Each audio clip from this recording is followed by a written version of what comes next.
சஅத் ரலியல்லாஹு அன்ஹு மதீனாவின் பெரும் தலைவர்களில் ஒருவர். இமாம் புகாரி எழுதுகிறார் இந்த ஹதீஸை.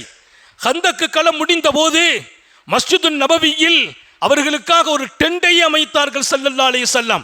சையதுனா சஅத் மதீனா வாசிகளினுடைய தலைவர், ஒரு டெண்ட் அமைச்சிருக்கிறாங்க ஸல்லல்லாஹு அலைஹி வஸல்லம்.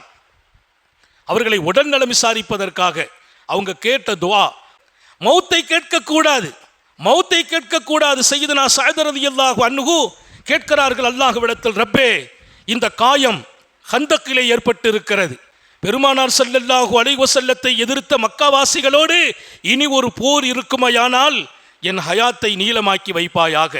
நான் நினைக்கிறேன் இனி ஒரு முறை நபியை எதிர்த்த மக்காவாசிகள், நபியை நாட்டை விட்டு வெளியே அனுப்பிய மக்காவாசிகள், அவர்கள் போருக்கு இனி வரமாட்டார்கள் என்று நினைக்கிறேன். இதுதான் கடைசியாக இருந்தால் எனக்கு இந்த காயத்தையே கொண்டு மௌத்தை கொடுப்பாயாக கேட்டார்கள் சஅத் ரலியல்லாஹு அன்ஹு. மௌத்தை நான் கேட்கவில்லை, மௌத்தை நான் கேட்கவில்லை, ஒன்று கேட்கிறேன். அவங்க சொன்னாங்க, ஒன்றை கேட்கிறேன். என்ன ஒன்று? எனக்கு மௌத்துண்டு ஒன்று இருக்கும்போது உன் பாதையில் போராடி காயப்பட்டு மரணம் வர வேண்டும். இனி ஒரு முறை மக்காவாசிகளை எதிர்த்து போர் இல்லை என்றால், ரசூலை எதிர்த்தவர்களை எதிர்த்து போர் இல்லை என்றால் இந்த காயமே மௌத்துக்கு காரணமாக்கி விடு என்கிறார்கள். அந்த துஆவுக்கு எவ்வளோ பெரிய உயிரோட்டம் இருந்தது. அந்த காயம் வெடித்து அதிலேயே வஃபாத்தாகிறார்கள். பெருமானார் ஸல்லல்லாஹு அலைஹி வஸல்லம் டெண்டை விட்டு வெளியே ஓடி வருகிறார்கள்.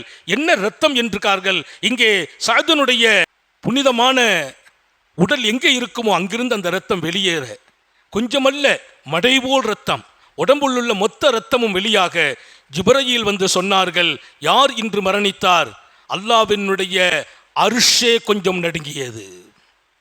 வானத்தினுடைய ரஹமத்தின் கதவுகள் திறந்திருக்கிறது. இன்றைக்கு அவர் ரூஹ கொண்டு போறதுக்கு மலக்குகள் தயாராக இருக்கிறார்கள். மரணம் என்பது கேட்கக்கூடாது என்றார்கள் ஸல்லல்லாஹு அலைஹி வஸல்லம். இப்படிப்பட்ட மௌத்தை கேட்பது பாக்கியம் என்று சாலிஹீன்கள் எழுதுவார்கள். கேட்ட துஆ மிகப்பெரிய பவர்ஃபுல்லான துஆ. சாலிஹீன்களின் துஆவோடு அல்லாஹ்வின் நெருக்கம் இருந்தது.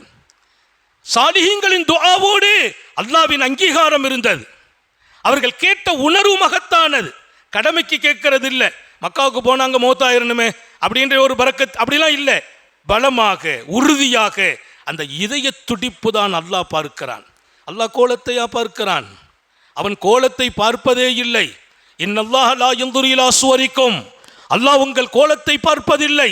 வலாக்கின் யன்துரு இலா அமாலிக்கும், அல்லாஹ் உங்கள் வணக்கம், உங்கள் குணம், உங்கள் உள்ளம், உங்கள் எண்ணம் அவன் பார்வைக்கு சொந்தம் என்கிறார்கள் சர்க்காரே ஆலம் ஸல்லல்லாஹு அலைஹி வஸல்லம்.